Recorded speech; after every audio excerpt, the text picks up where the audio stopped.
The glow of high-beam flashlights and spinning caution bulbs plays across my windshield as traffic slows. Evidently, Marm has decided that a good old-fashioned dragnet will force troublemakers like me off the streets.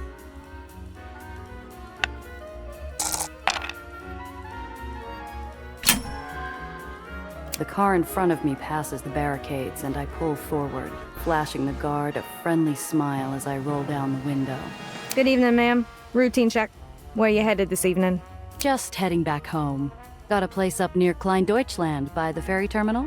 A local girl, huh? You ever play darts down at the Spritzen house? I crack a smile, recognizing the question for what it is. A test of my dreamland bona fides. If I did, old Killmeyer would call me a tourist and toss me out on my ass. Spritzen House has a shooting club in the basement. They don't throw darts. The enforcer looks pleased and steps back to wave me on through. I give a nod of thanks and cruise on by, making sure not to look too eager to be on my way.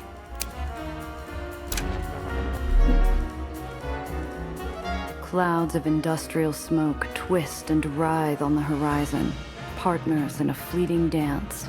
A voice crackles in over my radio.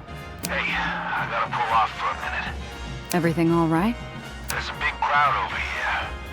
I'm gonna check it out. I'll join you.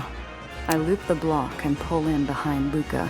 He's already out, standing on the edge of a crowd gathered around a young man shouting passionately from the top of an ancient oil crate. And that's why we can't give him an inch!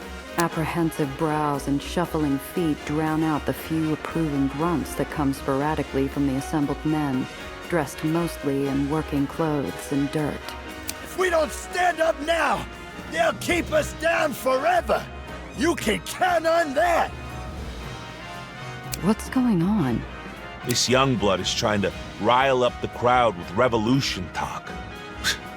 It's funny. It reminds me of my brother. What was so important about stopping here?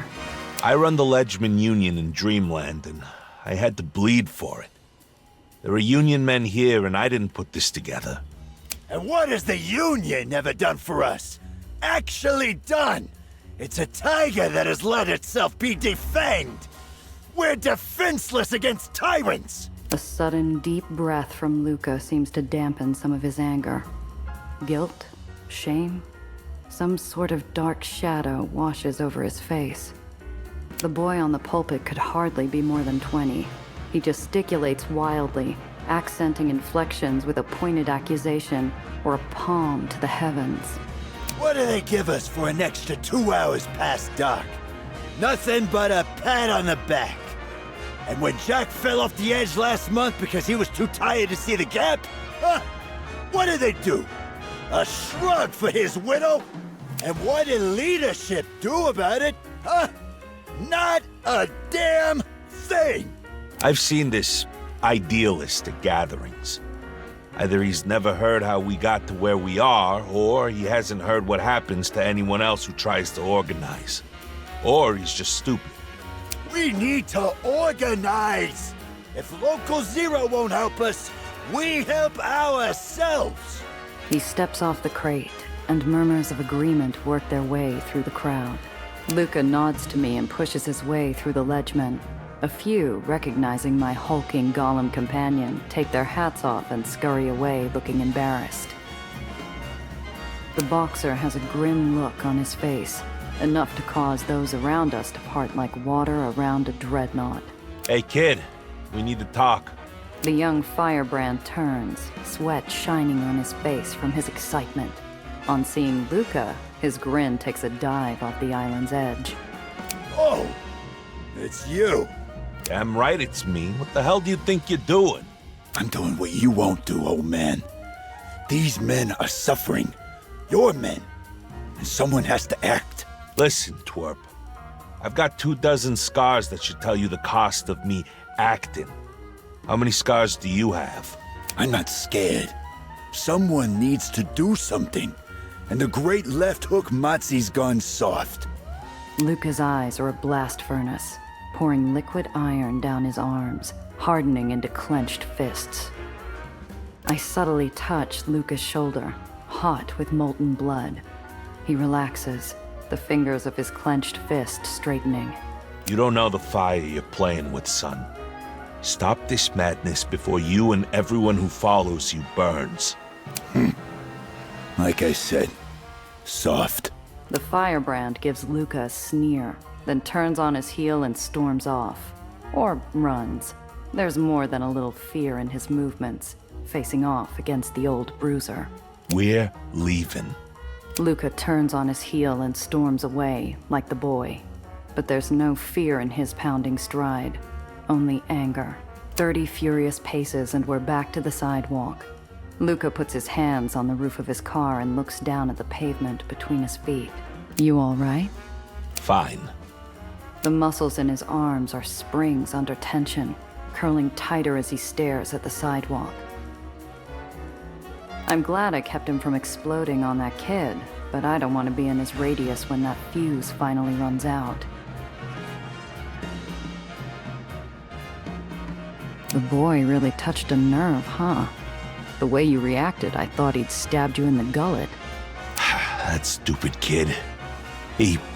Luca fishes a cigar from his pocket, and the next time he speaks, he's a steam locomotive rushing through the fog. He reminds me of Marco. Your brother? Marco was also a passionate idiot. Now he's dead. Sorry. Tell me about Marco. He takes a puff and lets it go. The smoke returns to its natural environment, seeking out its siblings among the stacks. Marco was a good kid. Too good for his own sake. We got into the Ledgemen's Union at the same time. That was back before there was only the one left. Marco tried to bring them all together. Unionize the unions, so to speak. Stupid. You told that boy a minute ago he was playing with fire, just by organizing? There's a single chapter here, and I'm responsible for keeping it that way. Back when everything went to hell, we made a deal with Mom, and I gotta keep it. The ember of his cigar glows like still sparking slag. I'm the fire. I don't get it, Luca. How do you square what happened to your brother with enforcing for Marm? He pauses for a long moment. You willing to make a short stop on our way to the next place? Maybe. Depends on why.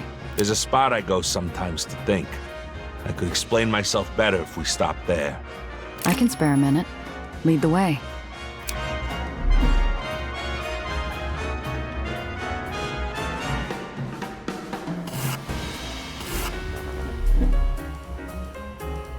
I round the corner and find myself in the mother of all traffic jams.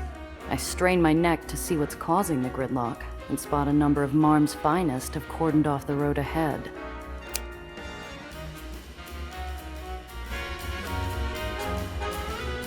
I breathe out slowly to steady myself. The car in front of me floats. Evening, ma'am.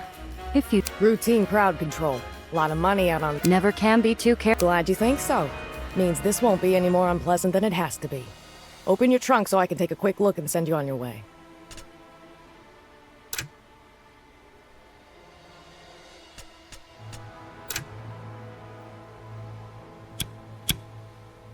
Do what you've got to do. I pop the trunk and wait for Marm's finest to finish looking.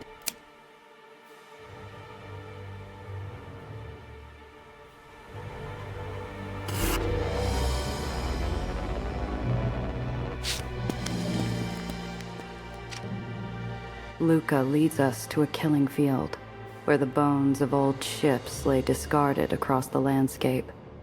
Rusty blood dots the forgotten skeletons. No monument to mourn their passing. We grew up here, on the docks. Dad damn near died here. Guess we all did once or twice. Luca stops, looking off toward the horizon.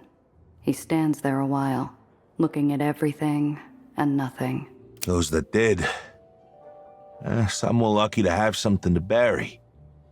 Others... Luca motions solemnly to a concrete platform, worn smooth by years of exposure. Fist-sized stones are scattered over the surface, faded letters on a faded tomb. Is this a memorial to your brother? Best I could manage. Back when You know, back when it happened. There was too much going on. Never found a body neither, so this is what he's got. Graves aren't what they used to be anyway. I've seen pictures of the old cemeteries, back before we took to the skies. Rolling fields of grass and trees, as far as the eye could see. I can't really figure it. I think Marco would have liked that, though. All the green. Stone and iron's all we ever knew. He always wanted more, though. Looks like some ruffians got in again and knocked down the memorial. Some of the rocks are missing, too. Help me fix it?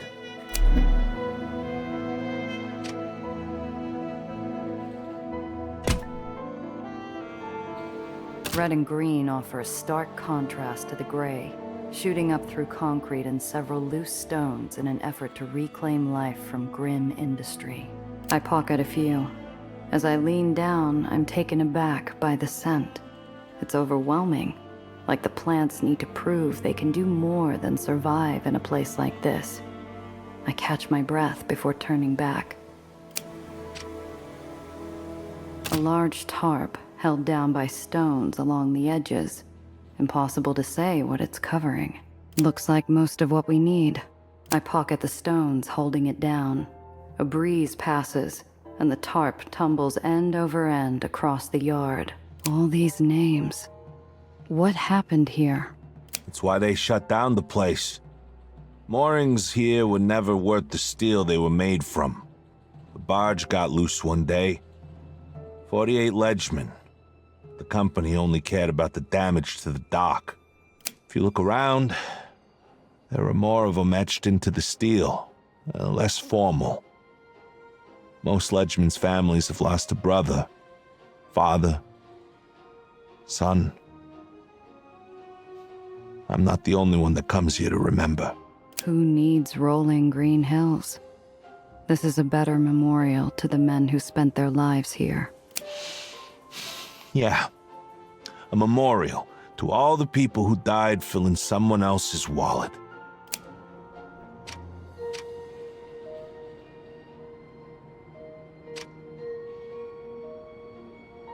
Scratched into the base of the concrete platform are weather-worn letters, still readable. Huh.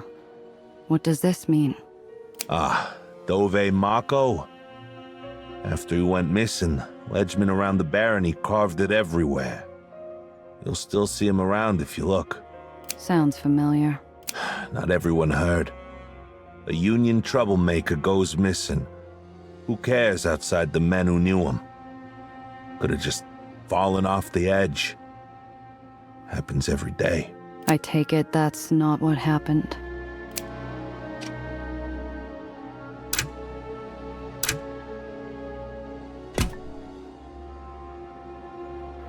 That should be enough. He takes the stones from me, completing a small pyramid above the letters, still asking where Marco is. He leans back to consider his work. You picked a dramatic place for his memorial.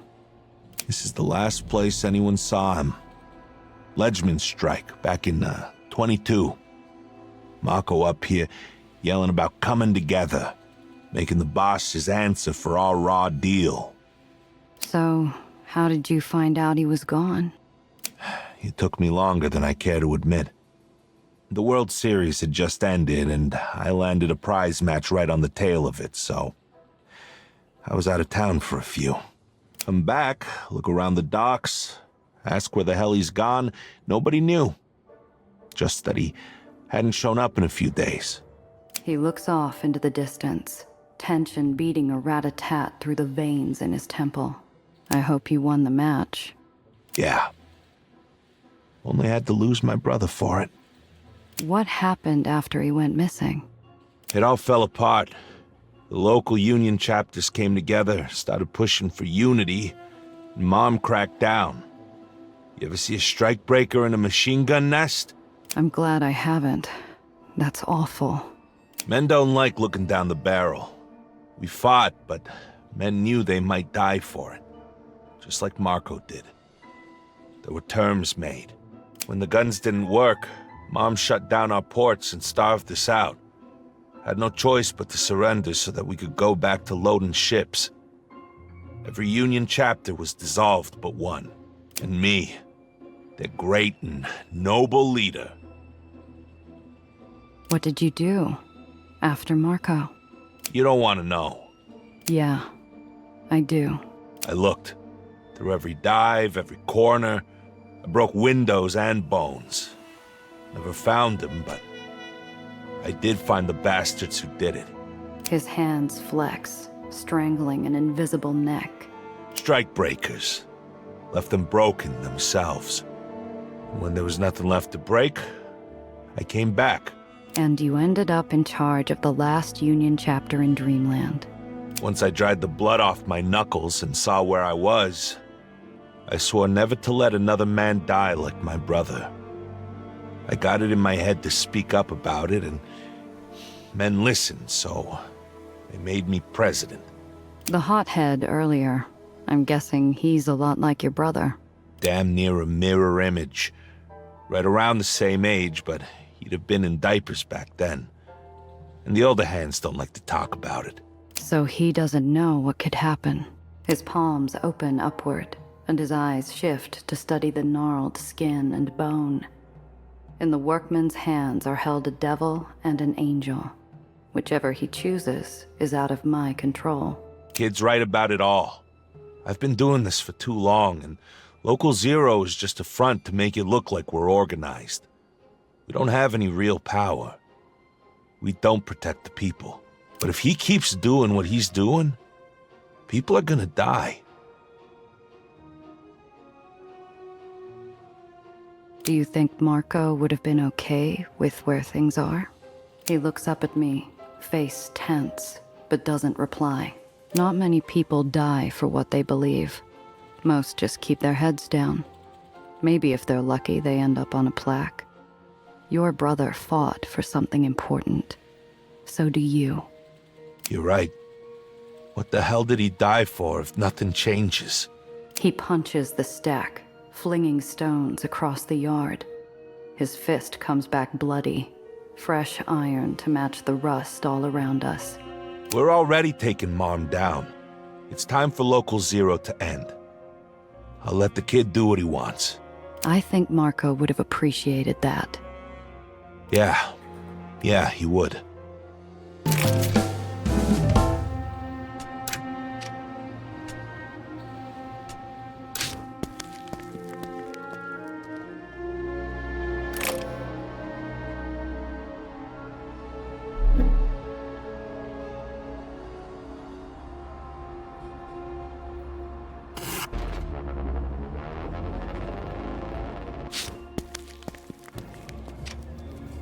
Angels and demons frolic in the festive dark.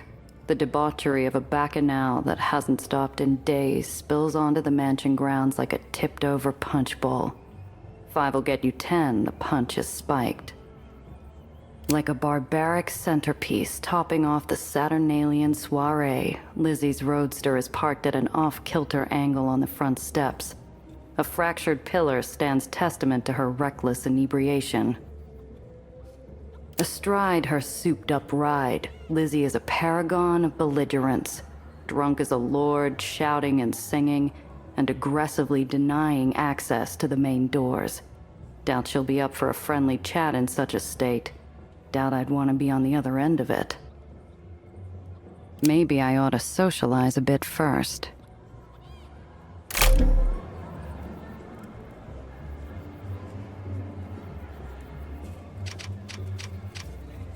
The rancid stench of fecal matter and bestial musk floats over from a nightmarish menagerie, where partygoers in animal masks caper like children amidst a scattershot maze of caged exotic beasts. Some loon on the lawn has a heifer tied down and is splashing it with paint, apparently seeing it not as cattle but canvas for some bizarre spurt of artistic inspiration. The artist flings her brush at the dejected-looking milk cow, twirling like a liquored-up lawn sprinkler. Her paint-spattered dress probably costs more than my car. Oh, finally! finally come here quickly. It's done. At least, I think. I think it's done. Is it done? What do you say? Is it finished? Lady, I wouldn't even know where to start. Nonsense. Everyone has art in their soul. Please tell me what you think. Please? Her wild eyes are filled with beseeching and some unidentifiable inebriate buzz. She's nuts, but looking at her paints, I start to gin up some fun ideas about how I might get Lizzie's car out of the way.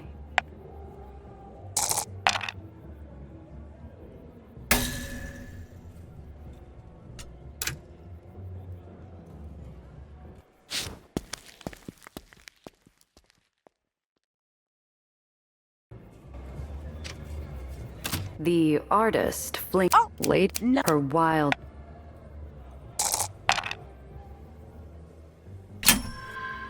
Well, I'm no art critic, but it strikes me as the crassness of human interference intruding upon nature's simple beauty.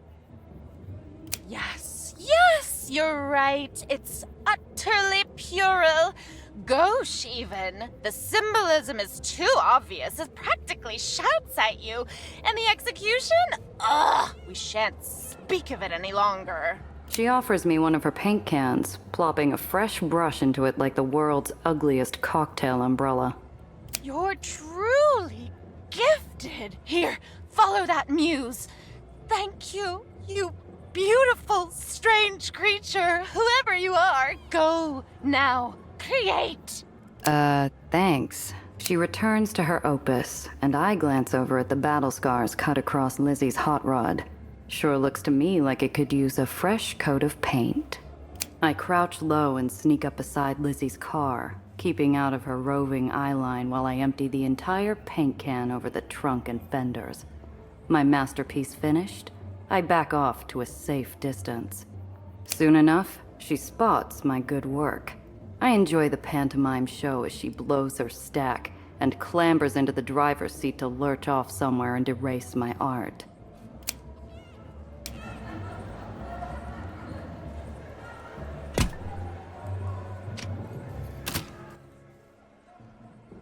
Beasts in gilded wicker masks caper through a forest of filthy cages, squealing at pitiful captives both animal and human. They gnash and bleat, splashed with effluence, surrender to their basest instinct.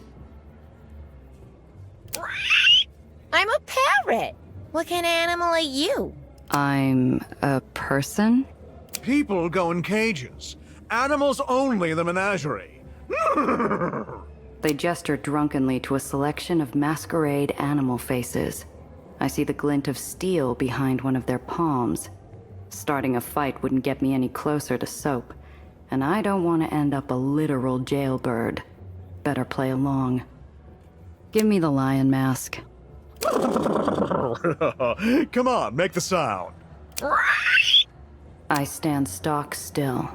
A cool breeze blows in some quiet garden of my mind. I'm there, detached, gazing down at my own body as I suck in breath and prepare to royally embarrass myself. You're a terrible lion. You don't scare me at all. More whiskey. For some reason known only to God and Charles Darwin, there's no lock on the cage holding back the inky musculature of a sleek black panther. I pop the latch and pray to both of them, just in case. Snookums, no! The air is filled with sudden shrieks as the jungle cat flees its prison, hissing and growling. In the blind panic, one of the masked miscreants drops something. I snatch it up for a closer look. It's a set of luxury car keys chained to a lucky rabbit's foot. So, someone intended to catch a ride home in one of Soap's cars. I'm sure he'd be quite grateful to see his keys returned. Of all the odd stuff I've seen, the grass-skirted inebriate guarding a bed of glowing hot coals that lead like a sizzling red carpet into the mansion's side entrance, well, that might just take the cake.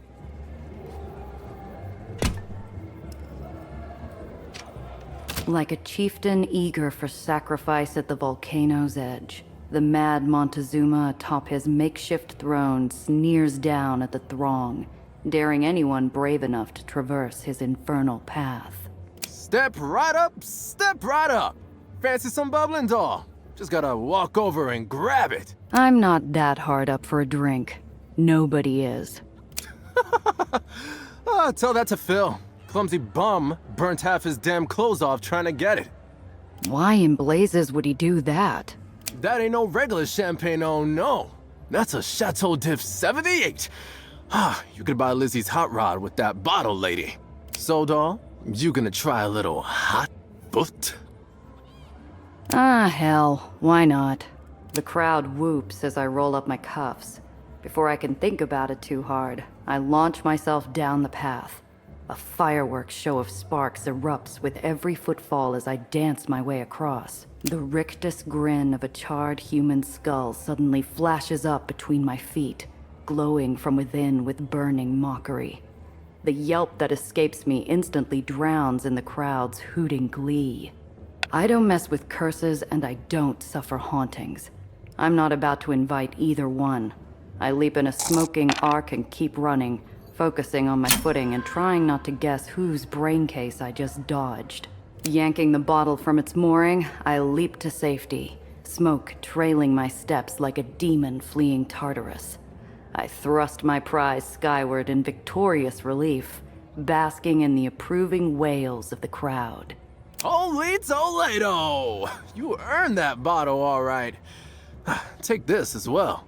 The Tiki Man hands me a self-winding watch so ornate, the gods themselves might have scrimshawed it from Olympian gold. They snatched this watch off Soap, or I'm an Aether physicist. I'm sure he'd be happy if I brought it back safely.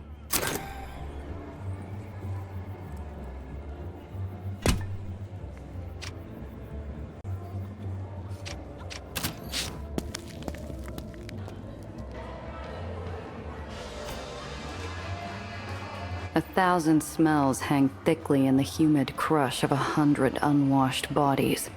Through trails of smoke and light, I catch glimpses of debauchery, but my attention's stolen by the dame in senior doe regalia rushing up to greet me. Her bright blonde curls are bouncing playfully. This imp in angel's garb could only be one person, Sophie's lieutenant, Alice. Is that rat Lizzie finally gone?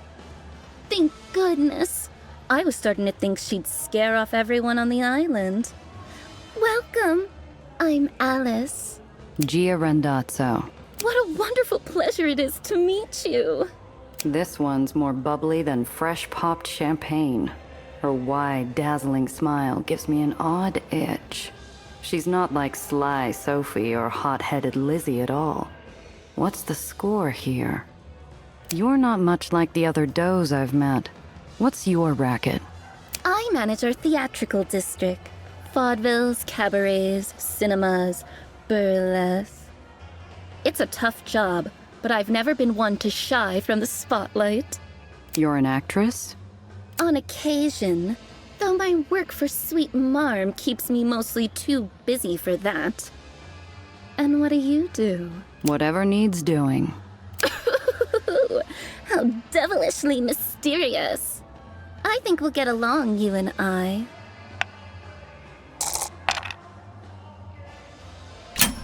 A sinister animus glints behind Alice's cheerful exterior. I imagine the glare of the stage lights, hot and bright. I'm being scrutinized, analyzed. This isn't a friendly greeting. It's an interrogation. Come, let me show you around. That's neighborly of you. Thanks. Neighbors? Oh no, let's say we're friends. The very best of friends. We only just met. Well, then let's get to know one another. Tell me a secret. Alice's milky sweet voice curdles slightly as she pours in a not-so-subtle note of challenge. Is this some kind of test? Secrets take two. I'll bite, but then you've got to give me one of yours. She claps her hands like an overjoyed schoolgirl, nodding her agreement and waiting anxiously. I feel like I'm dangling a stake over a tiger's pen. Right. I'm afraid of the rain, I suppose. What? How odd. Go on, explain. Not much to explain. Try growing up on ground level. Trash falls on your head more often than water down there. You learn to hate the sound of anything hitting your roof. Oh, how very fascinating. All right, now you. What's your secret? It is a fascinating secret, but not quite fascinating enough. No, I need something more. Look, it was nice meeting you and all, but I have an appointment with Soap Jackson. Is that so? How strange. I manage Soap's social calls. He only spends time with the most interesting girls, you see. And I don't remember seeing your name on the list. Just let me upstairs, will you? A burned-out little bulb sparks to life, and a nasty idea flashes over her face. Tell you what, play a few of our games here, prove to me you're interesting, and maybe I'll agree to let you see Soap. It'll be terrific fun. I promise. What's that going to prove? We'll just see, won't we? Either way, I'll definitely learn something interesting about Gio Rondazzo. Ugh, fine. Some crag-faced heavies lurk by the staircase, clearly sober and bored. I'd rather they didn't turn their attention my way. But there's no getting past them without Alice's say-so anyway.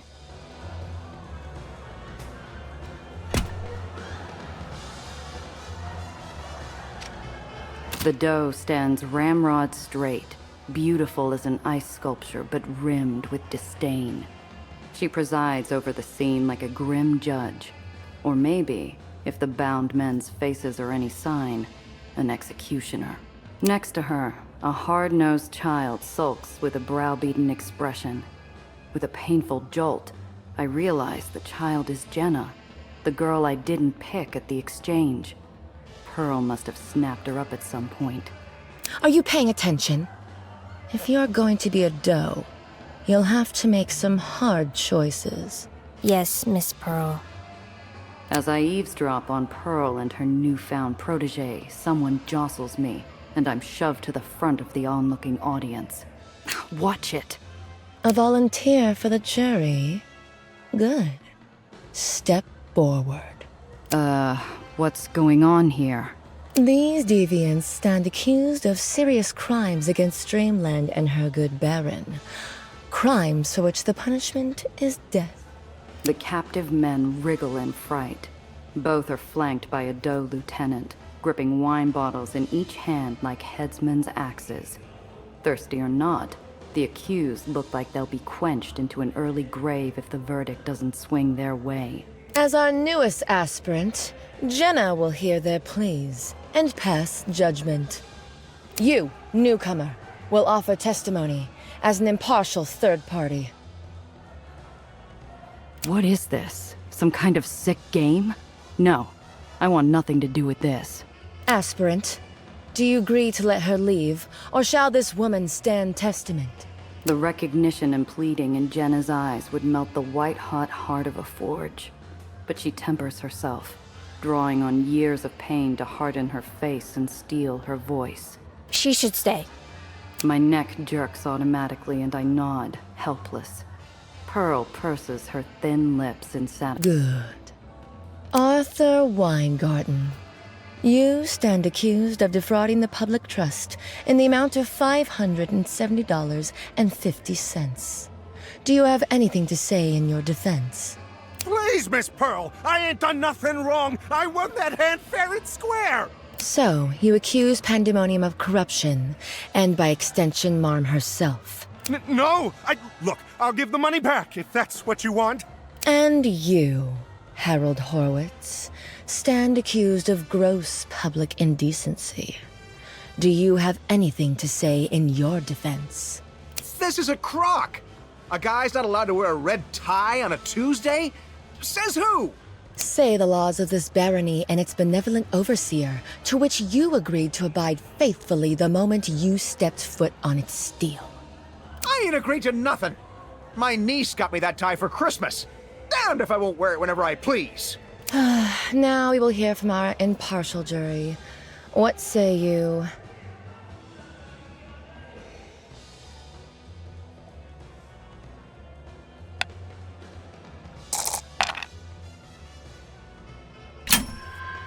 Listen, I know we all came here to have a drink or two, but this is nuts. The crowd around me murmurs assent. From below, Pearl looks like she belongs on Mount Rushmore. Haughty, pale, and hard as granite.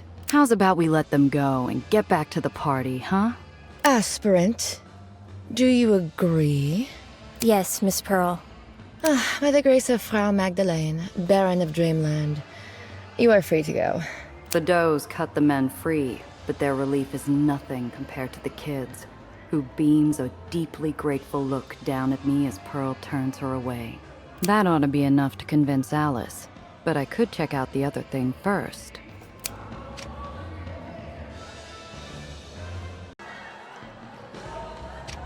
The blindfolded volunteer seems delighted by the danger, ignoring the bright crimson lines torn through their clothes, goading the crowd. The onlookers bay in response, hungry for more. All right, we have another player. Step right up, little lady. Me? No way. Oh, don't be a spoil sport. Come on. Big bets, high stakes. You could walk away a winner tonight. He grabs my wrist and slaps a knife into my palm. I can't think straight through the din of the spectators, who begin a rhythmic chant urging me to throw.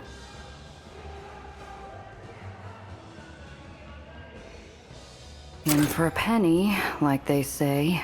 What kind of odds am I getting?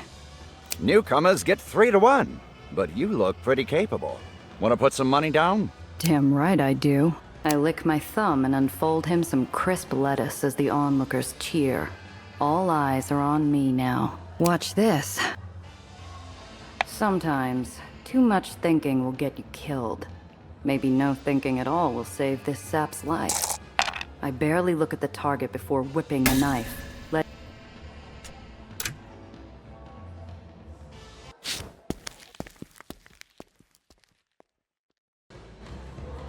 The blindfolded volunteer. He grabs me for a penny. What kind of odds am I? Newcomers get... Damn right I do. I lick my thumb. Watch this. Sometimes, too much thinking will get you killed.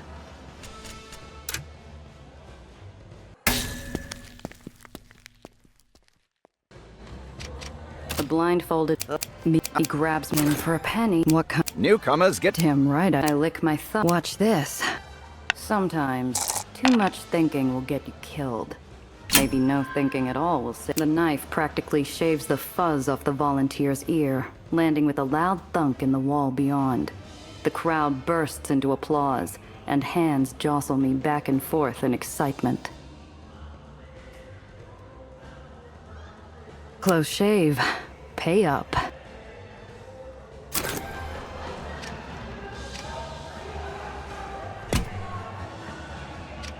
A group of partygoers are socializing around an elegant water pipe.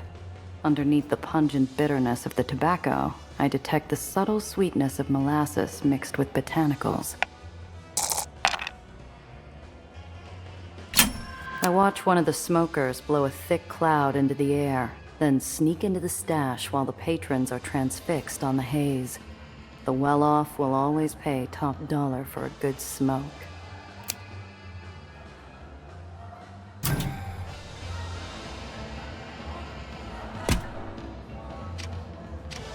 Well, you clearly don't suffer from stage fright. Yeah, I'm a regular vaudevillian. Now let me see soap. What if I say no? I haven't forgotten. You owe me a secret. But you don't need to say a word. I already know your secret, Alice. Is that so? Yeah. You wear different costumes, you play different parts. But there's one role you just can't quite pull off, isn't there? Significance, relevance, importance. Soap doesn't care what you think. Nobody does. So let me pass, and we'll both forget we ever knew you. Her grease paint mask of cheerfulness melts. Hot, lethal jealousy boils to the surface from underneath. Let her through, boys. By the way, people who try and hustle me tend to regret it. I better not see you again. Oh, you will. I promise.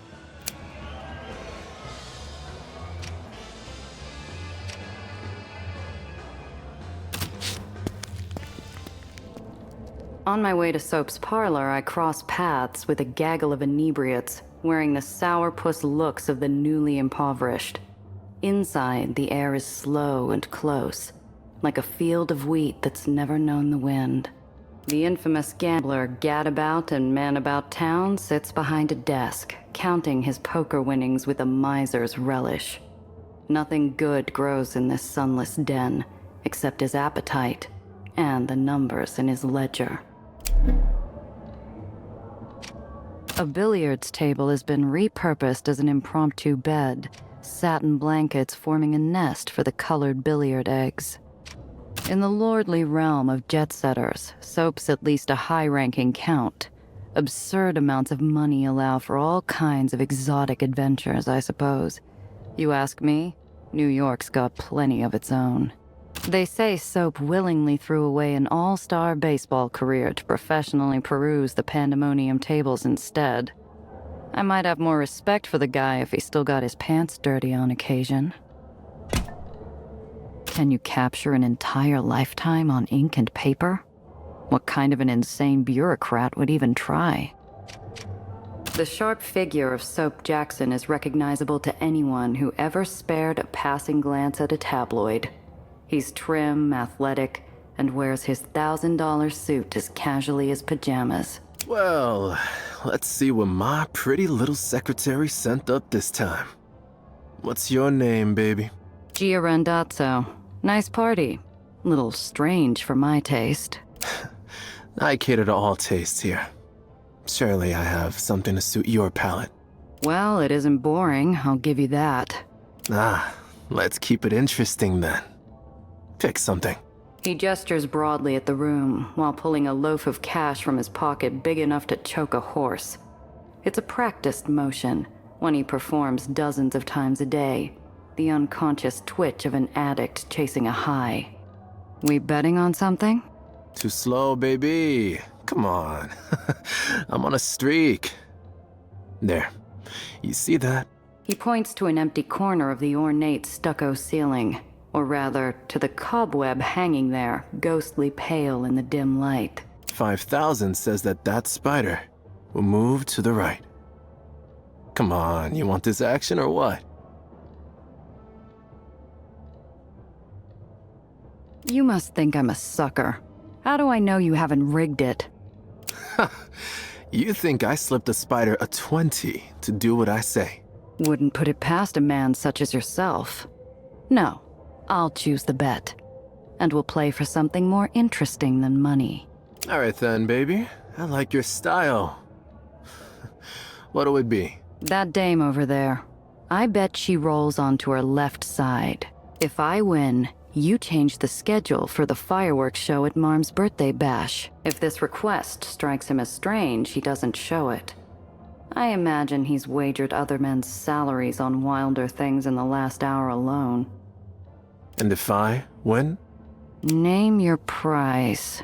Soap doesn't need a beastly mask to resemble a wolf, his eyes shining in the gloom with the thrill of the hunt. Whether she's reacting to our voices, a cool draft, or an unspoken command from her duplicitous host, the sleepy dame rolls to her right, her contented smile mocking my displeasure.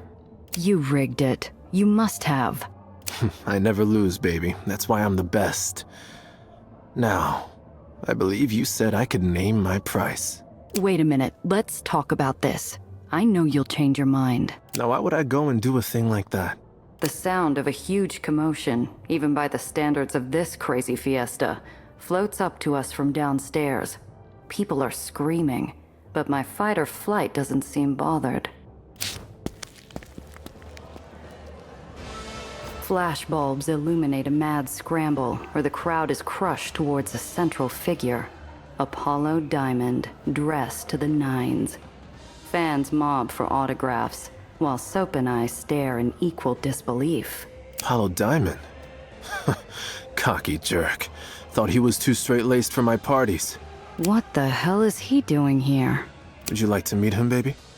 I'm sure I can arrange an introduction. Apollo spots us and cuts through the horde in our direction.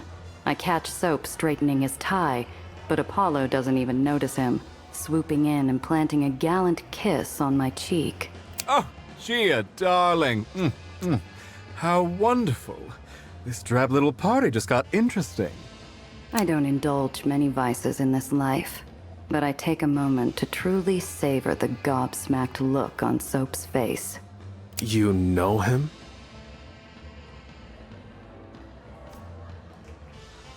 Apollo, this is Soap. We just met. Ah, hello, old sport. Nice little cottage you've got here. I've heard so much about your famous parties, I just had to see what all the fuss was about. Well, that's... I'm glad you, Apollo, don't ever take any action from this man. He'd rig it so the moon fell out of the sky if it would win him a bet. Oh, really? Come on. There's no glory in a sure thing, wouldn't you agree? Now hang on just a minute. Soap Jackson never fixed a bet in his life. Our host's indignation dissipates into the air like the feeble puff of swagger it is, as he spots a safe path out of this social thicket. But I'll be happy to fix that fireworks show for you if that's what you want. Then we're square. Apollo pulls me close to whisper in my ear, his spicy sweet cologne wafting across me. My skin involuntarily tingles. His voice is low and warm. Couldn't let you have all the fun by yourself, could I?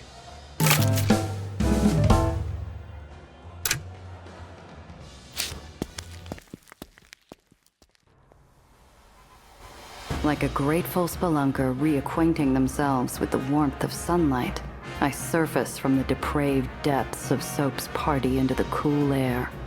Think that'll do for social outings for a while. As I turn over the ignition, I spot a pair of wounded eyes behind glass. Alice, in her own ride, mascara painted down her cheeks in spiteful rivulets.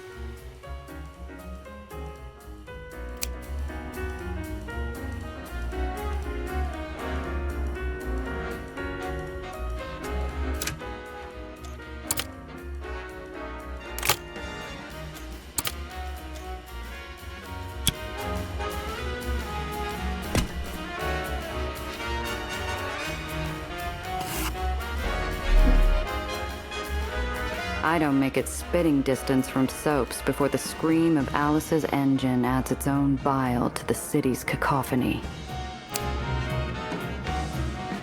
You ugly hag. You're a nobody. Give me a break. Isn't it time for your curtain call? Why don't you head back to the party before everyone forgets your face, huh? I'll kill you!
camera! Action!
Not doing so well.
Anyone know a good mechanic?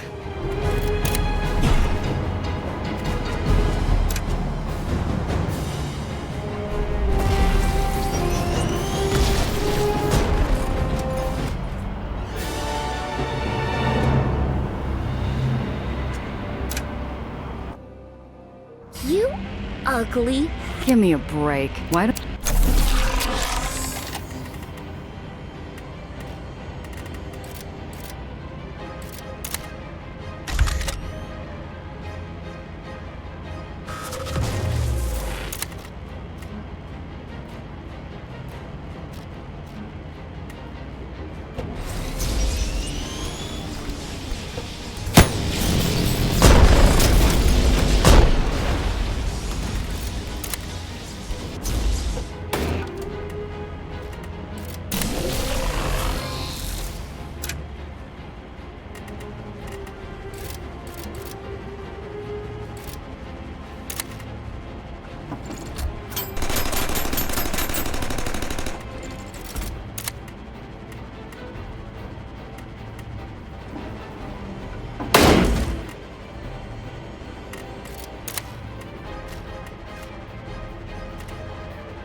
hell of a bunch.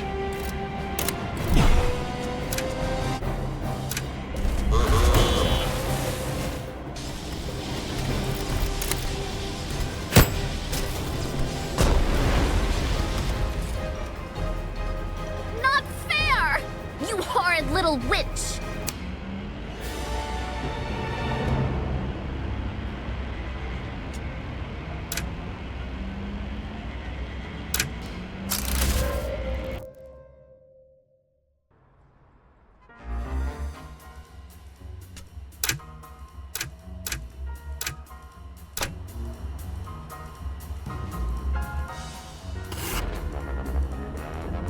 I'm passing through an intersection when a courier van speeds into my periphery.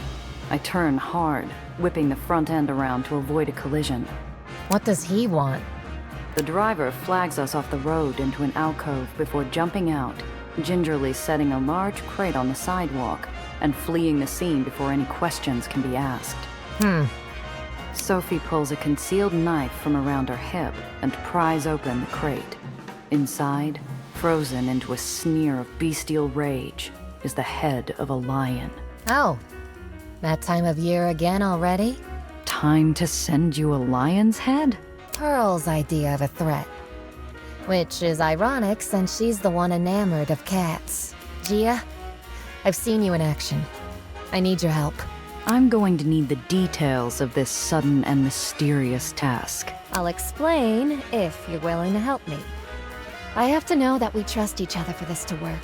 Why would Pearl send you a lion's head if she likes lions? Pearl clawed her way almost to the top. She never earned a thing, only took it. When cruelty is all you know, you'll sacrifice anything to make a point. Even something she cares about? The circus probably had a sick lion. I doubt she'd kill one just for sport. Sure. What do you need? The side of Sophie's mouth curls appreciatively at my expression of trust. Every year for her birthday, Mom holds a race for everyone in Dreamland. Everyone gets a free meal out of it, and everyone's distracted for a day. My sisters and I are the opening act. We make an appearance to get the crowd excited, and we sponsor a poor sucker an honored entrant to the race. So I'm your sucker? I'd hardly call you that, Giovanna. You're a competent driver, and you can hold your own in a fight. I can't lose twice in a row. True, I can outrun most. Think of this more like a chariot race than a stock car race. So, do we need to find horses on short notice?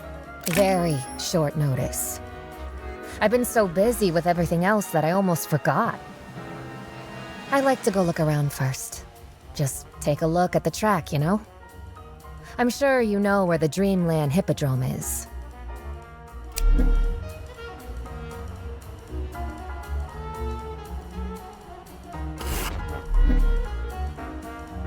I'm waiting for a green dot at a stop when the radio hisses in my ear. Stop what you're doing.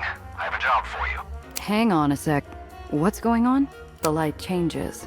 While I cut a line towards the side of the road, distant voices buzz through radio static like a kicked hive. There's been a leak. We need to plug it quick. Otherwise, you, me, and all the rest are in the air. Someone's gotten into our Dreamland network. They went fishing for info and hooked one of our people. Get yourself over to Coney Island and stop the sale. How exactly? I'm not a spy. You know what they say, sweetheart. Beggars can't be choosers. You're the one closest there, and you know how to take care of problems.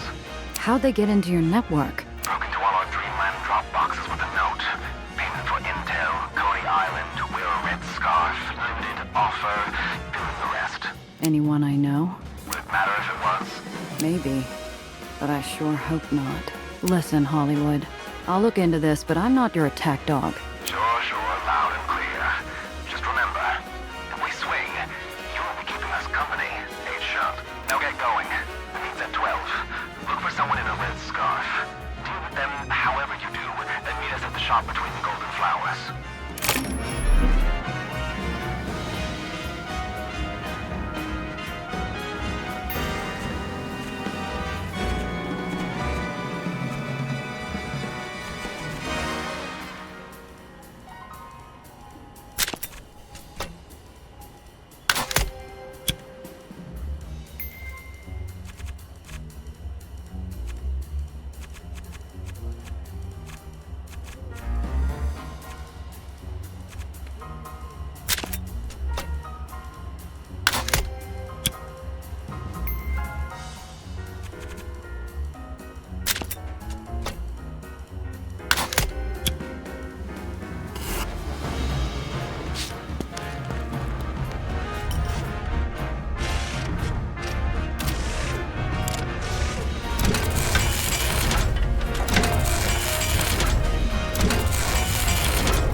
right.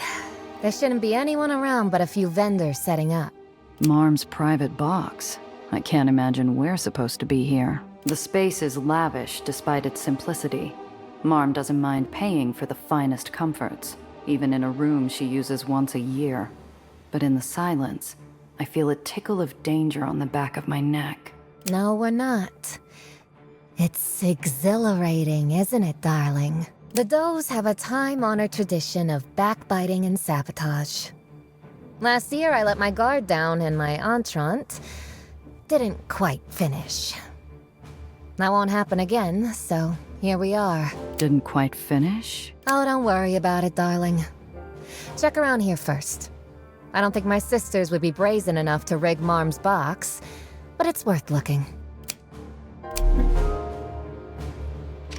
A bottle of wine sits, unopened, on the table. Poisoned wine might be in fairy tales, but only because it's a timeless method of assassination.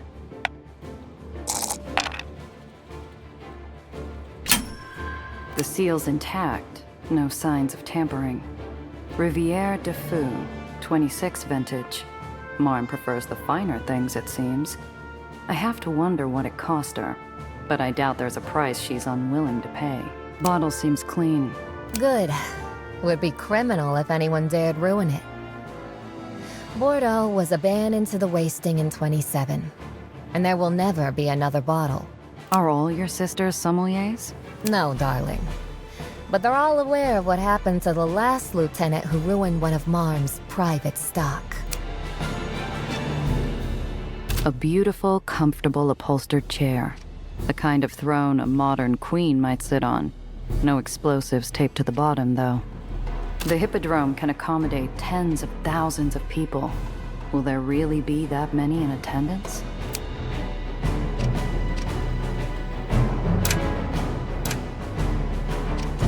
Graceful lines, classical inspiration. The architect hasn't been to Rome, but they've at least seen pictures. My eyes trace over ornate gilding, sliding along the path of woven silver to the mic's connection at the back of the receiver. At the insertion point are 4 screws, one missing a washer. Huh. Sophie, look at this. Sophie gingerly pops open the back of the receiver. Inside are too many wires, needles pierced through an angry red cylinder. My breath catches, but I swallow the terror before it can choke. It looks like someone's gotten sloppy. See here? This is the detonator. That wire leads to the mic. This one leads to the TNT. Sophie, we shouldn't be here, let alone tugging on bomb wires. Come now, Giovanna. You said you would help. Also, it's safe as long as you don't generate any sparks. Just watch. You might need to know this later. Sophie's knife reappears as though by magic. She rests an arm against the radio case and holds the wire leading into the dynamite, cutting up and through the fuse in one smooth motion. She shouts, jumping back from the device. I only have the ghost of a moment to react.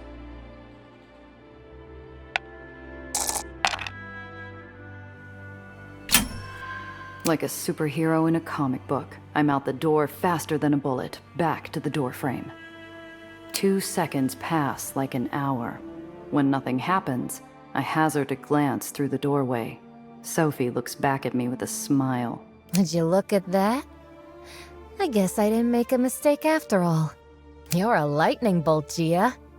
I never had any doubt about your abilities, but this proves it.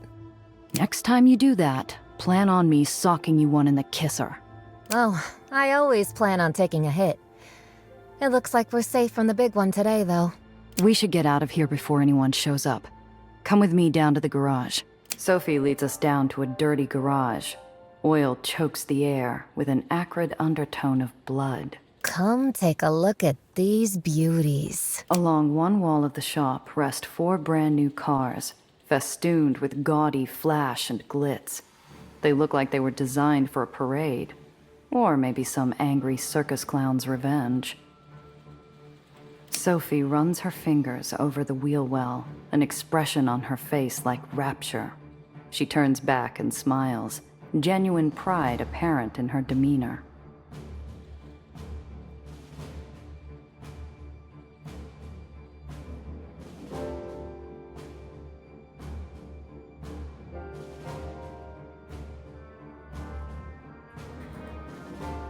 They really are beautiful. I can tell someone put their heart and soul into the design. Sophie is a beacon, joy and pride illuminating the space between us. I'm almost blinded by her light as she tosses me a set of keys. I'm glad you think so. This one's yours. If you survive the race, you keep it. Why not my own car? I probably make a better showing in something I already know. It helps keep things fair. Every contestant gets one. I don't like the way you just said fair. All's fair in love and death races. I can hear crowds filtering in. We should get ready. Before we go, I wanted to ask about the other does. The way you talk about Pearl, she seems like a real piece of work. That's one way to put it.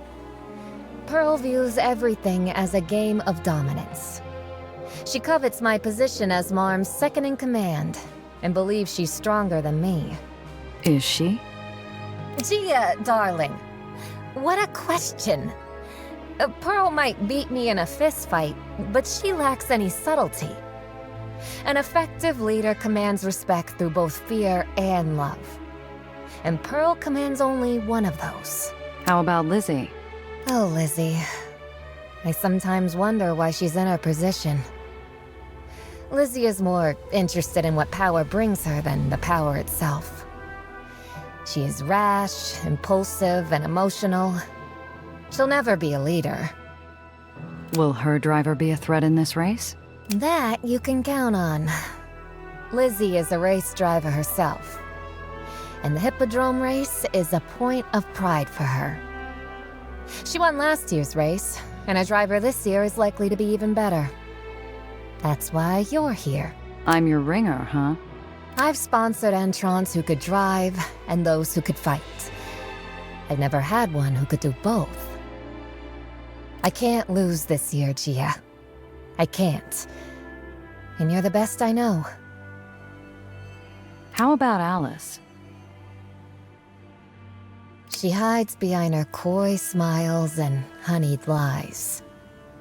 And the moment she's discovered, she scurries away to hide. Yet she's one of your sisters. Alice is the only one of my sisters who has the social skills for leadership. Perhaps even more than me. But leading requires a backbone, which Alice does not, and will never have. Sophie's insults betray a respect for Alice, perhaps even fear. I know enough. Good. Let's go.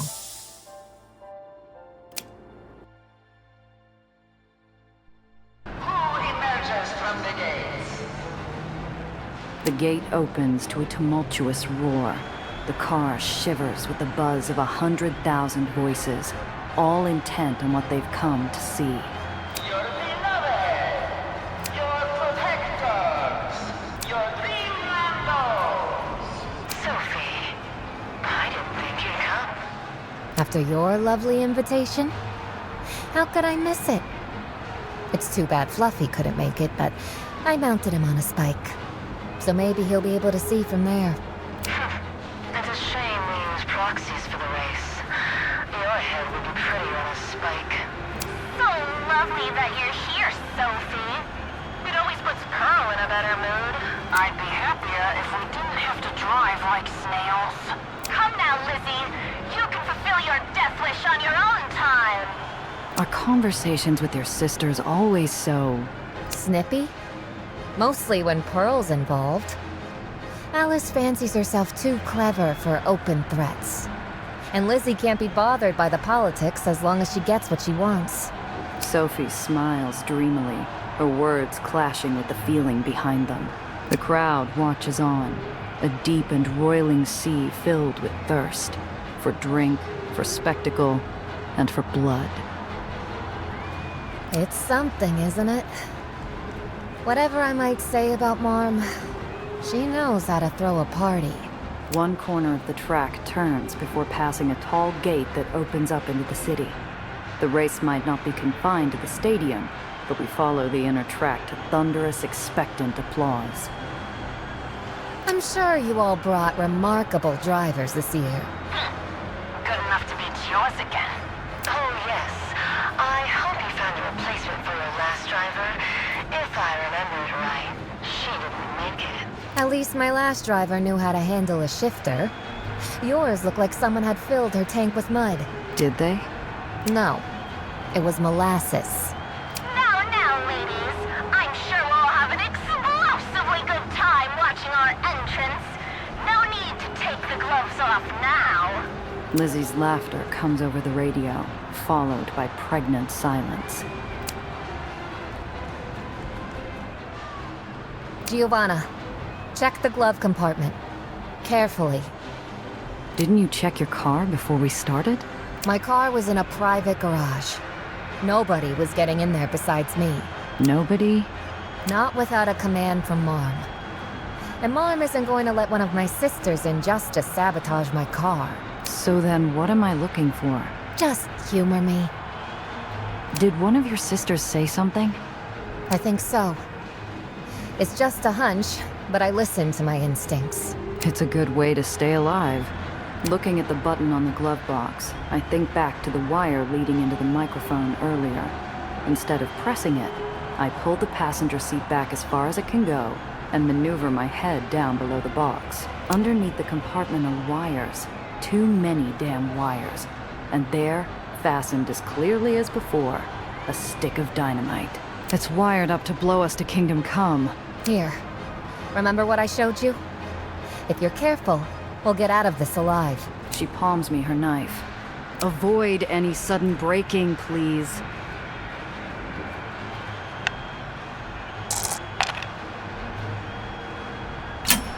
I grip the wire with my free hand and line up the knife. Breathe in, breathe out. I bring it flush with the wire, aiming for a single cut. It slices cleanly through, and we're still alive. Textbook. Well done.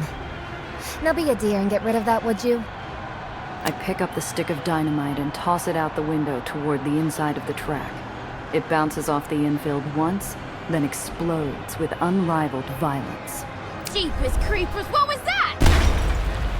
Someone left me a gift. My driver has no respect for birthdays. What a shame. And what a gift that would have been. Next time, open it and save us all some trouble. Outbound radio is disabled, so I can't talk to the other drivers. And get off! Each one of my lieutenant's engines will come out victorious!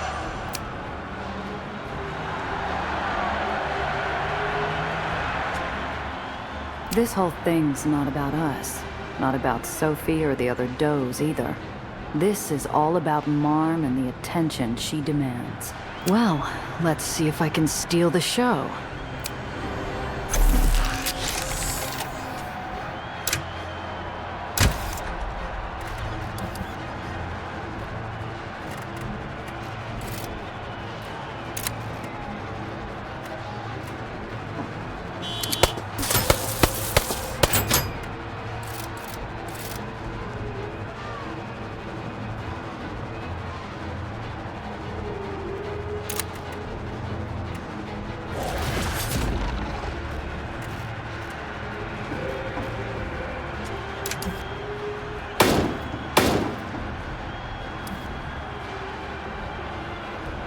It's looking a little dull on the track.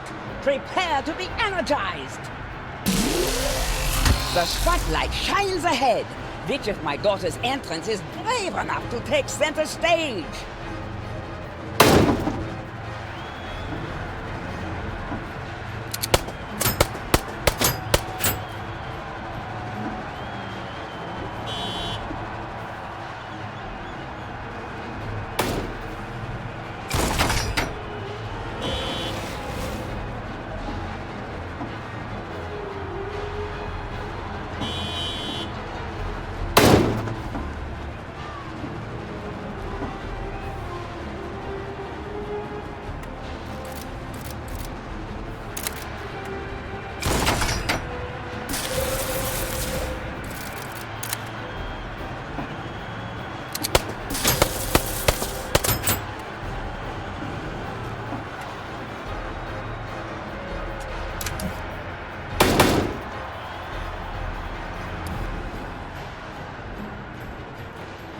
Stretch out your trigger fingers, drivers. It's time for an old-fashioned shoot-up.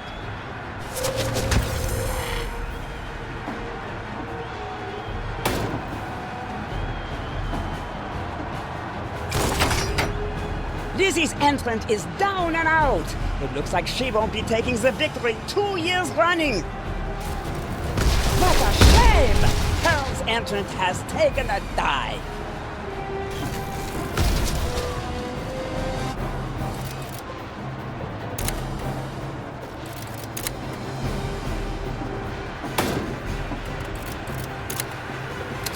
Alice, the driver, can't hold on.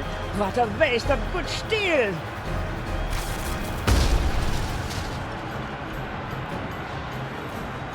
There, last one left.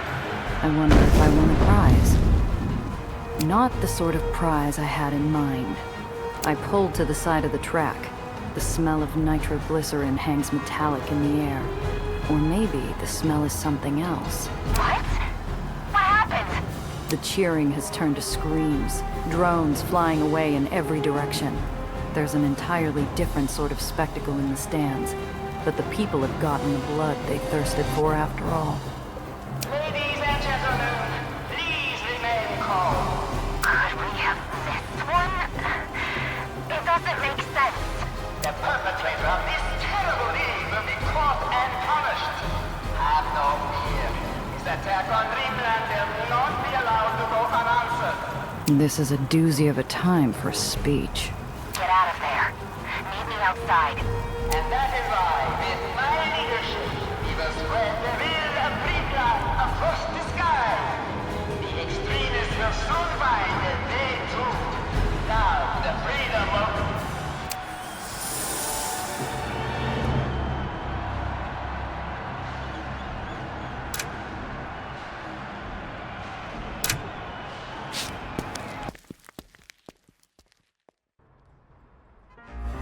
I cut my car past the throngs of terrified people, fleeing in every direction. Nobody pays me enough mind to notice the vanishing act. Sophie waits in an alley outside, leaning against the hood of her car. What happened in there? It was right after you'd finished. Solid performance, by the way. Thanks. A bomb went off, right in the middle of the stands. Judging by the blast, probably the same kind we disposed of. But why would one of the does want to kill people in the stands? The car bomb made plenty of sense. Naturally, one of your sisters would want to blow the two of us up. Everyone wins. Everyone but us. Which do you think is the most likely? I'm not sure. Alice tipped me off, but it seemed intentional. Pearl would be more direct if she wanted to kill me, and Lizzie wouldn't take the time. It has to be one of them. Nothing else makes sense.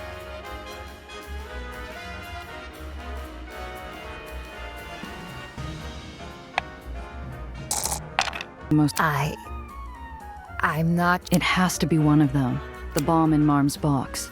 That could be one of the other does trying to take her out, along with her top lieutenant, in one fell swoop. That's what I would do. One bomb in the car, one in the box. Leadership gone.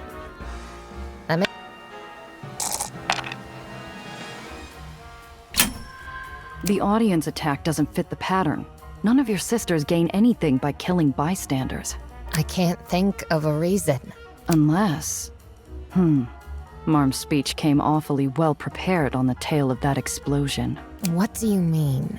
I have a solution that fits the whole sordid affair. Don't keep me in suspense. Marm's speech, right after the last explosion. She was awfully quick on the draw with that. So? So what if Marm knew it was going to happen before it did? What if she planted the bombs in your car and her box, knowing we'd find them? You'd assume it was one of the other does and close ranks on her side. Let's say you're right. What does she get out of bombing the stands? Why would any of us believe it was another of our sisters? Think about what she said right after. She promised revenge on her enemies and protection for her people. What if this was all to gather some public support for some new acquisition? Sophie's face is a split sandbag, spilling into a flood. It wouldn't be the first time she capitalized on a tragedy. But this openly... this... You know her better than I do. Is this beyond what she's capable of? Oh, damn it, Gia, I don't know. But I need a drink. All those people... Let's go get one then. I know a good spot, if you don't mind the dark. Here, the prize money. You earned it. Thanks.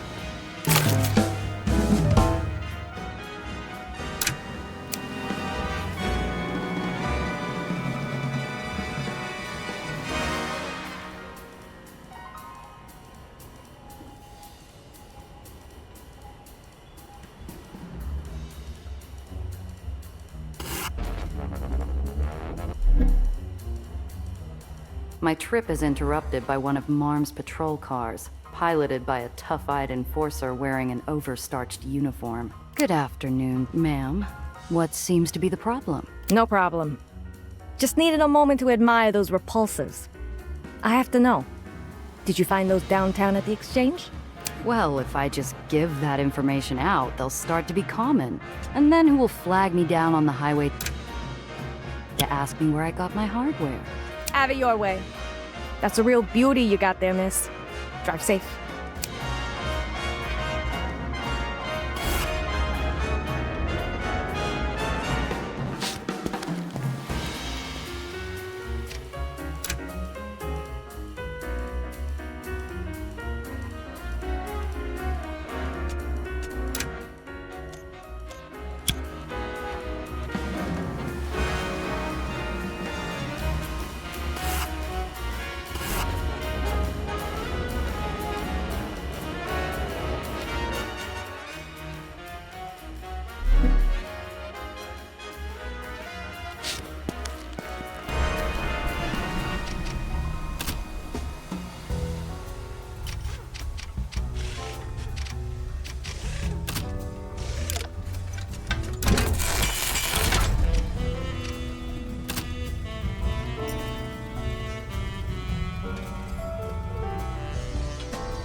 back already, huh?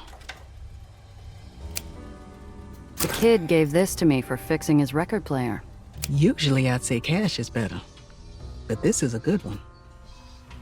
Be careful out there.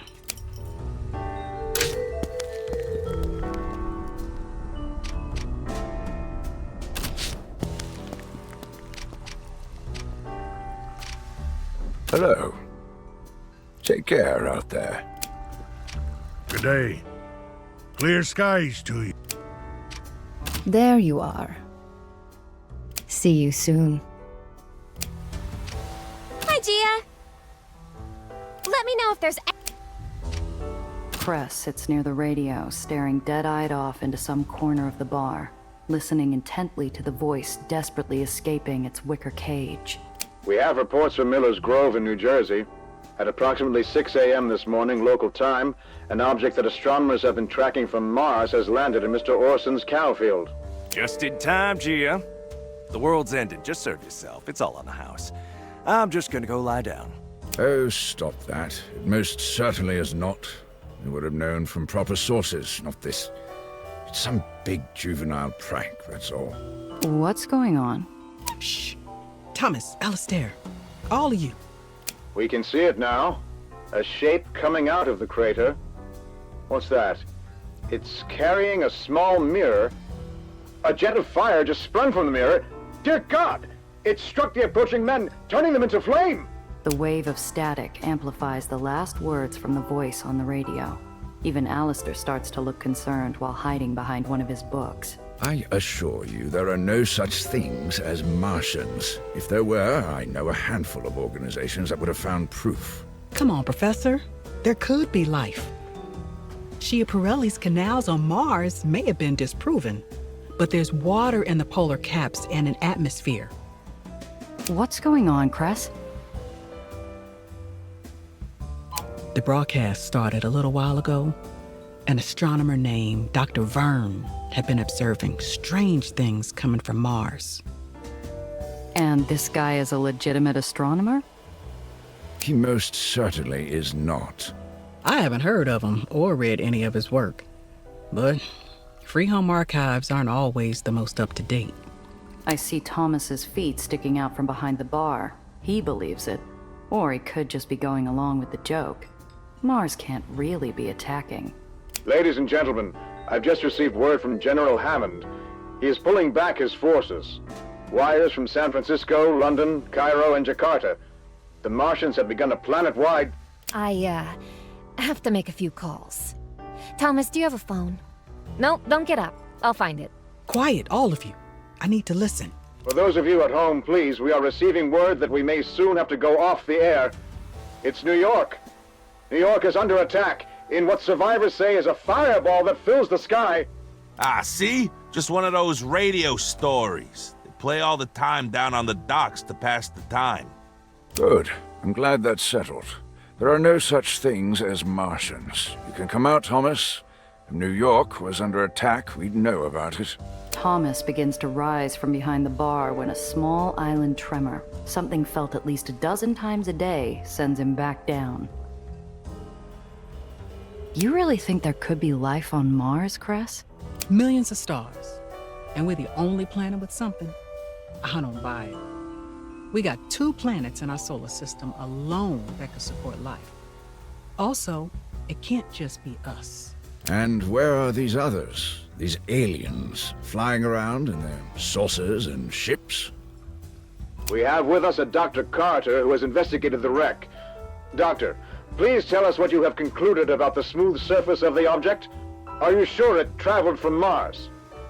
Cress stays silent, listening to the broadcast and tuning Gardner out entirely. I find a seat and lean in, throwing Gardner a slight grin and an eye roll. Come off it, Professor. How long did it take for us to fly this high? How long before we're flying around the galaxy in our own ships? All right, you have me there. Who knows? Perhaps we will all be living on Mars with some strange alien neighbor before too long. That doesn't seem too far-fetched. We're neighbors already, and I don't find you too strange. Even Gardner gives a faint smile as snorts and chortles pop up around the root cellar, like spring flowers in a thawing soil. It was not by man's power that those great Martian machines fell, but by the work of humble and invisible attackers that God in his wisdom placed upon this green earth.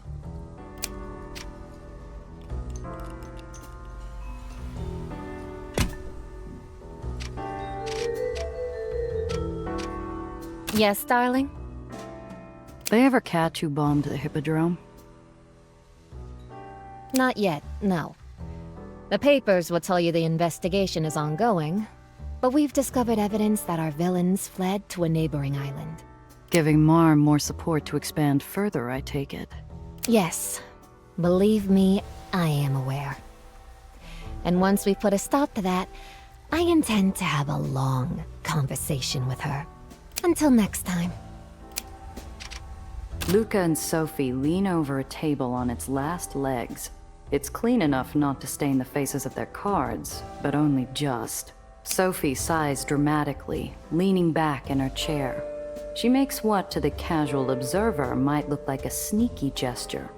To me, it looks like she's trying to get Luca to notice the ace she drops in her lap. Hey, what the hell is that? You trying to pull a fast one? Oh, come on, darling. Who needs to pull a fast one when you're so slow? I've had enough of this. If you can't win without cheating, why even play? The tone in Luca's voice raises my hackles.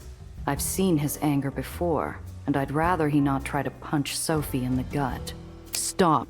The two of you stop right now. Hey, this isn't my fault.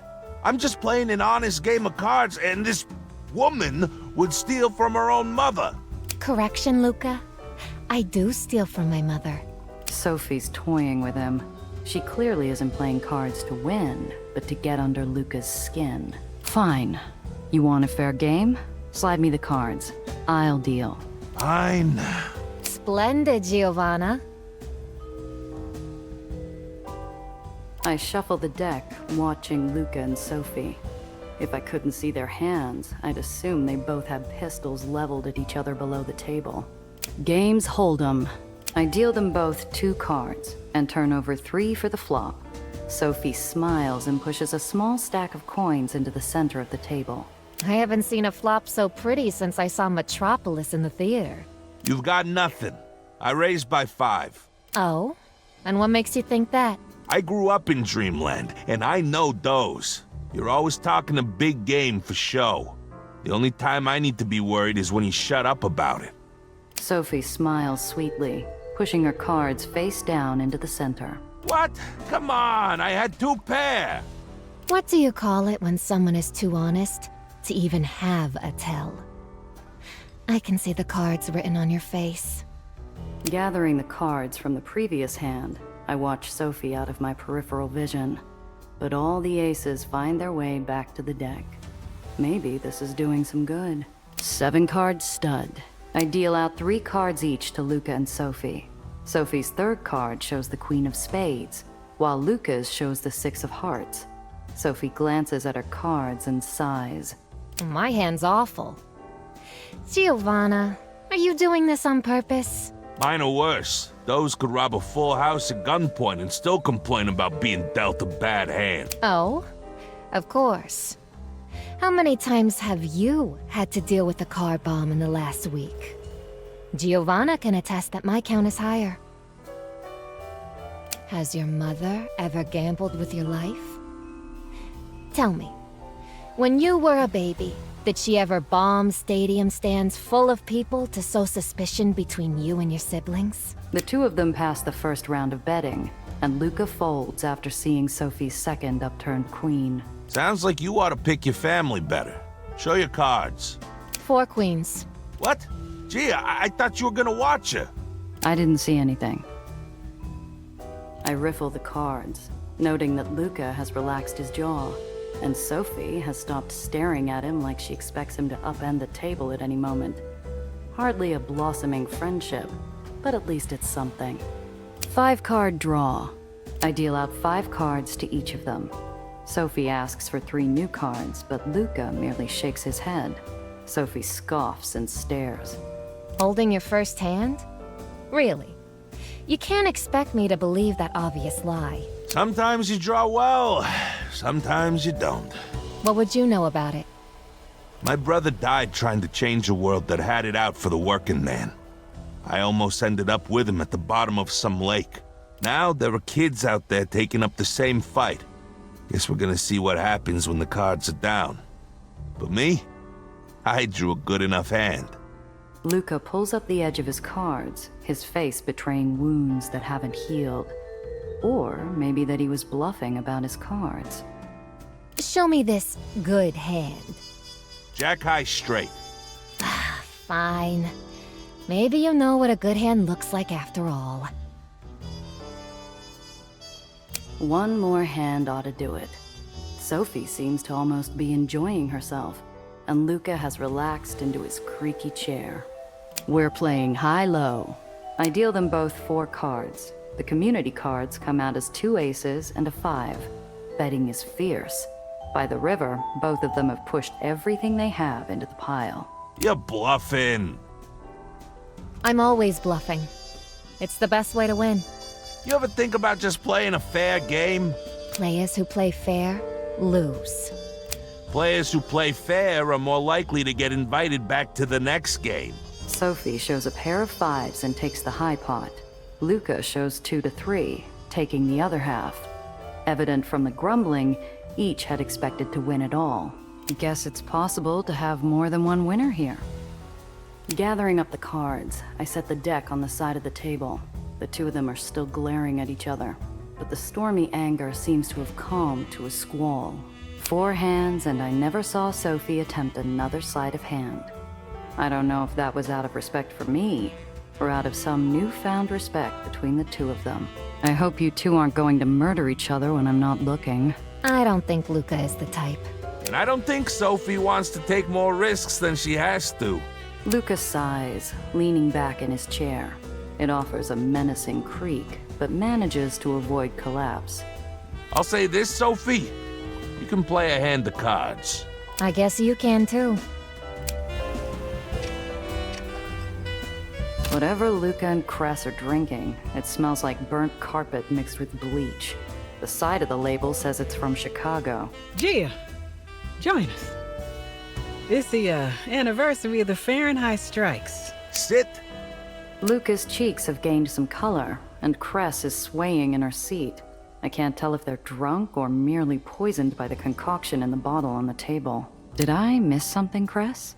You 2 have some secret history? Nah, I never met the little lady. But we both pay respects to the holiday. The day when the rats and the legendmen fought side by side and won. I hardly think that either side won. Gardner's comment is scarcely more than a mumble from the corner. Neither of my companions seem to notice. Come on, Gia. Drink. Ugh, why does it smell so bad? During the strikes, when everything was shut down, food was going bad. The Ledgemen and Aether had the pool resources. Came up with this drink. It was damn near industrial. We called it hot lemonade. We had lemons. They had milk. And we managed to scare up some, homemade hooch. Solvent. Heated it all up. Somehow that kept the lemons from curdling the milk. It doesn't look like you're drinking that now. Thomas didn't have any milk, so I asked him for something strong and disgusting. I haven't heard of the Fahrenheit strikes. There was this island where the Aetherians and Ledgemen went on strike together over working hours mandated at 14 a day. It was really something. Went on for months. The Baron cut food coming in. Because with the workers in revolt, the local economy was destroyed. Neither of them look at Gardner, who appears to be nursing his own much more palatable drink in between turning pages of a book. Eventually, the strike succeeded and the workday was cut to 10 hours. And no pay cut. Everyone won. Except the Baron. I heard he fell off a ledge, or maybe got lost in a tunnel. Hey, Professor, what do you mean that neither side won? The man looks up from his book. Months of starvation, thousands dead. Baron Hofstadter declared bankruptcy within a month of signing concessions. The barony fell apart within the year. Bankruptcy was a ploy. Perhaps. You'll never know. I pick up the glass, watching the expressions on my compatriots' faces. Cress nods enthusiastically, while Luca appears concerned. As the liquid hits my tongue, I'm hit with a wave of nausea. I can only describe the taste as a cremation. Salud! Salute! Is this supposed to be a practical joke? I'm afraid they seem quite sincere. Hey you, Professor, come here. Take a drink. Today is for everyone in this city, and everyone should remember. Ah, no thank you. It's not my type of drink, I'm afraid. Cress gets up and shuffles over to Gardner, holding a freshly poured glass of the foul liquor. Cress, he's not gonna drink. Let it be. He's going to. He's one of us now. Better start acting like it. Now drink. Gardner's face wrinkles at the smell. Or perhaps the implication of being part of the underground. He leans back almost comically, as though he could dodge the glass itself. Come on, Alistair. I'm sure Nellie would do it. Nellie doesn't drink. I think she'd understand. Maybe we should go get her and ask. I assure you she'd have no interest. Cress, Gia, come sit down. You're gonna drink, old man. To all those dead rats. No, thank you. Could we just enjoy the evening? Why do you have to pull him into it? Gardner remains steadfast. Cress and I return to where Luca has gone quiet, staring at the table. Cress shocks me with a giggle when I pour myself another glass of the foul tonic.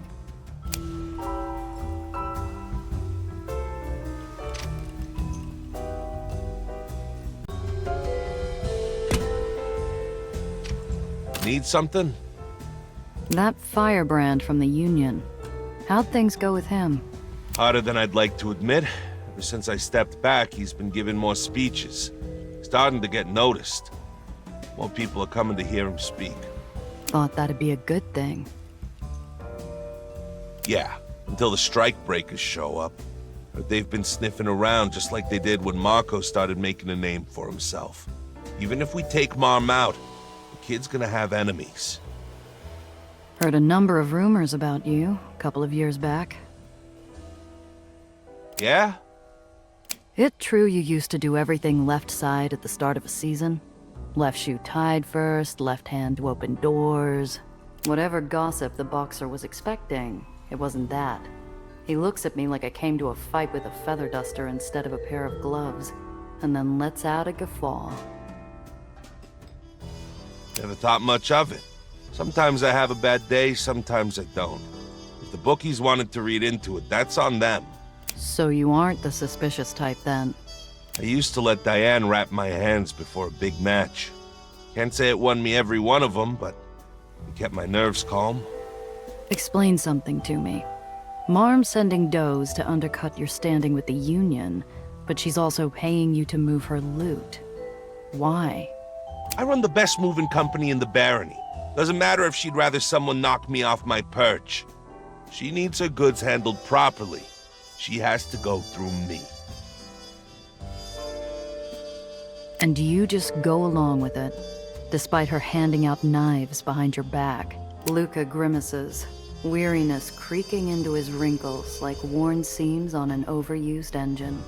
There's rules. I keep the Union in line, Mom keeps her claws off. I take her contracts, she keeps my people fed. And if I help the neighborhood in my own time, she can't complain. It's how Dreamland works. And Mom knows I'm honest enough to follow through on my end, no matter what rules she bends on hers. See ya.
We're adrift in a sea of fog.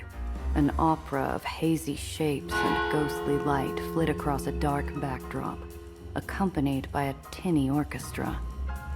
The bell tolls. Someone beside me squeals as the curtain of fog pulls back. Coney Island, island of a million lights, never-ending thrills, and one red-scarfed traitor. We got a lot of ground to cover before noon.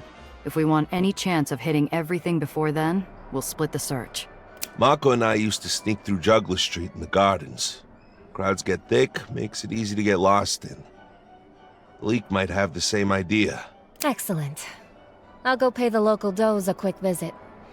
Pearls to be avoided, of course, but Ellen and Penny won't worry themselves over a question or two. I'm walking through a stained kaleidoscope. Peals of delight rattle past me while golden lights reveal fantastical sights with every twist of movement. But the lenses are ringed in shadow, slicking my palms with every skitter. Soft footsteps stalk mine. Excuse me, miss, are you alone? Is that a problem? No, miss. Passing on a warning. Have fun, but mind your purse and watch your step. All the weirdos and pickpockets come out in this weather. Solar visitors are easy targets. Thanks, I'll keep an eye out. By the way, I'm meeting a friend. You see anyone with a red scarf go by? No, sorry. 11 chimes ring through the fog, warning me to hurry. Tightening my coat, I thank her for the warning, and venture off to find Red Scarf.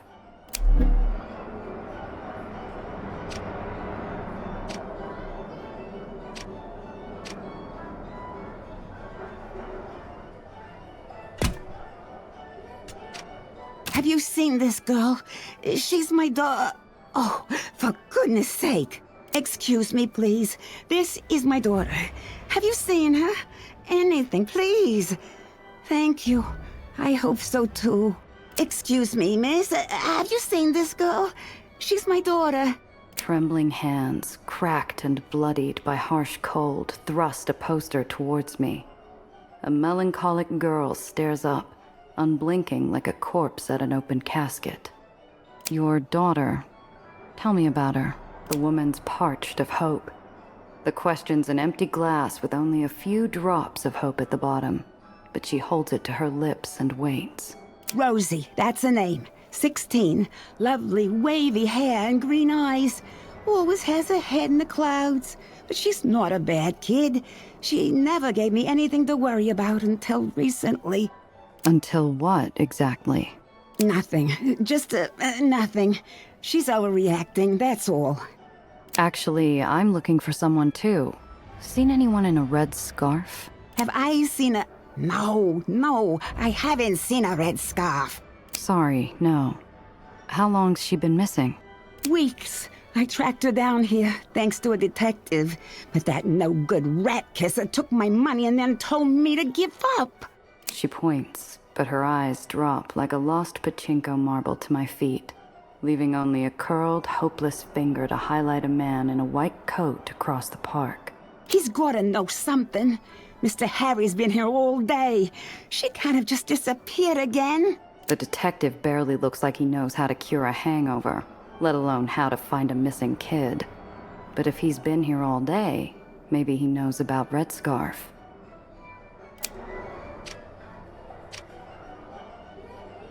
A melancholic young woman looks back at me from the faded windows of her missing poster.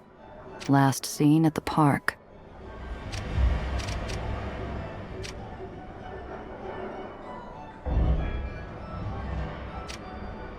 A beacon of light and an ominous reminder that noon's creeping closer.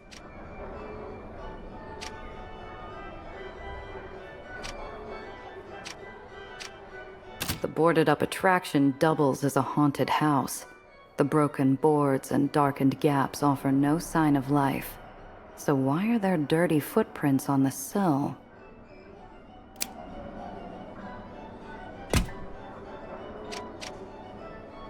What do you want? Are you here about the thing with the... Nope. Never mind. You're not one of mine. Mr. Harry, right? Heard about you from the woman over there. Criminy, that... Did she put you up to this? Lady, if I'd known she was persistent as a bad neck crick, I never would have taken the job. The way she tells it, you took her money and skipped out. Hey, watch the slander. I worked my ass off looking for her, kid. But the lady's running out of funds. She barely got enough left for half an hour, so I spared us both and cut the cord. So unless you got other biz, beat it. I'm looking for someone in a red scarf. Sound familiar? Through the haze of poor choices and trite, pulpy cliches, he gives me a sudden look of clarity. If there's one thing Dreamlanders know, it's an opportunity. Maybe we can work something out. That lady won't stop hounding me. I say no leads, she asks check again.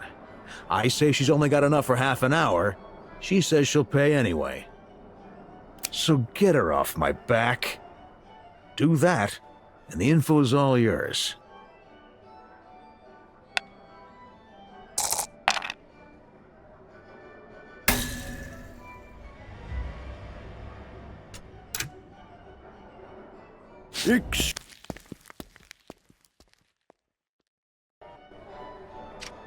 What do you want? Are you here about the way she... Hey, so I'm looking for through the haze... So... You even a professional? Or you just like scamming desperate folks out of their savings? What did you say? I got a license, clients, an office. And I'll bet you that's more than what you got. Then you know how it'll look. A desperate bird with a sympathetic cause, and the hard ass who left her in a lurch. You want that on your rep? What would you do, wise ass?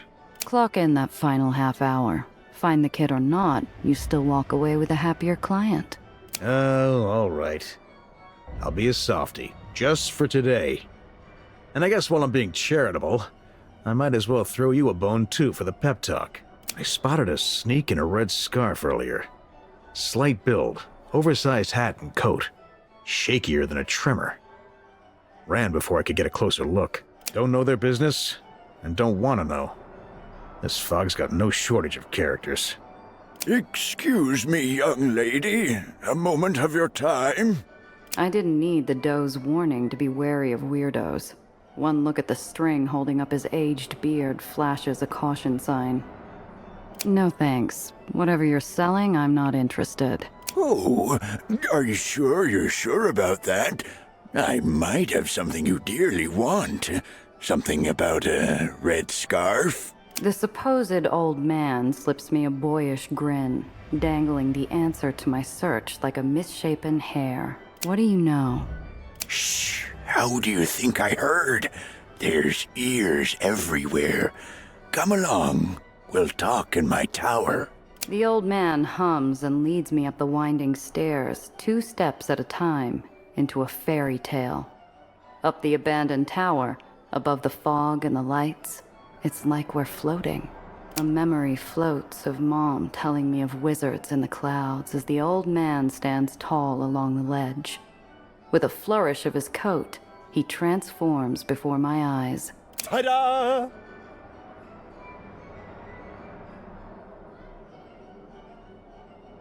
I humor him with a deadpan applause. He takes it like I'm throwing him whistles and flowers. Oh, thank you, thank you. It's not every day a tourist gets an audience with the king of the carnies, but I've always got time for a pretty lady in need. Call me sweetheart, Miss Snoop. All right, sweetheart. You got me out here. And what does the king of the carnies want with me? Every king's gotta look after his people, and you've been bothering mine with questions. Usually I'd ask the operators to make your stay inconvenient, but you don't act like one of Marm's fixers. So what's a pretty lady want with someone in a red scarf? Looking for company on a miserable day? Someone asked me to find them.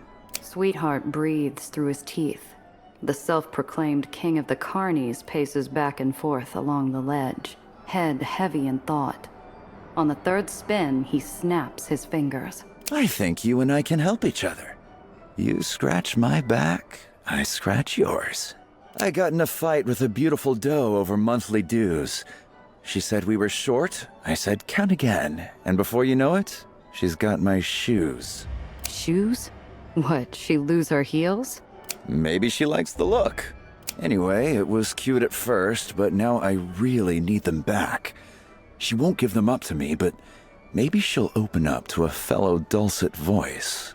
You're supposed to be a king. Can't you order your subject to hand the shoes back?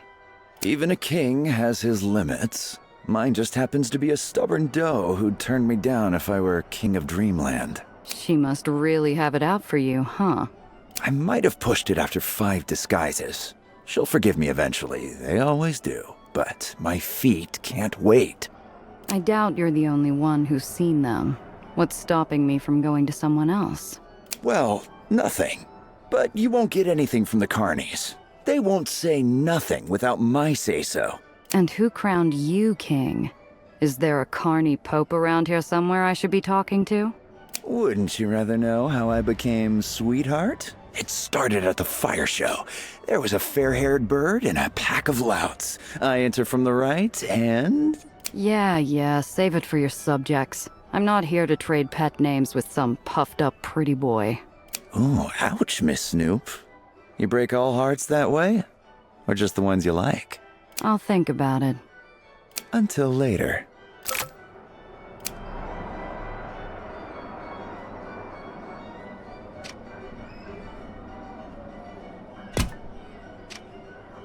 The devil's arms spread, beckoning us entry into the jaws of hell to witness the fall of creation. Hell might be on the nose, but what better place for a traitor to hide than with other wretches? I pay a woman wearing horns and go to take the devil up on his offer. The path takes us down, sloping into a slow spiral. Before we enter hell, we pass through paradise. The pastoral garden is pleasant but dull, accompanied by music to saw logs by. Then the imp creeps into the garden and pulls the lever.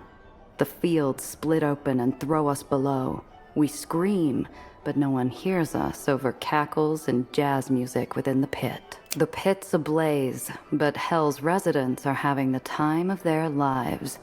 A man downs whiskey while a dame dances with a horned shadow. Tables overflow with waxy food, and tempting sights tease peaks from flapping walls. But something's out of place. What's a mundane room doing in the walls with fool's gold and empires?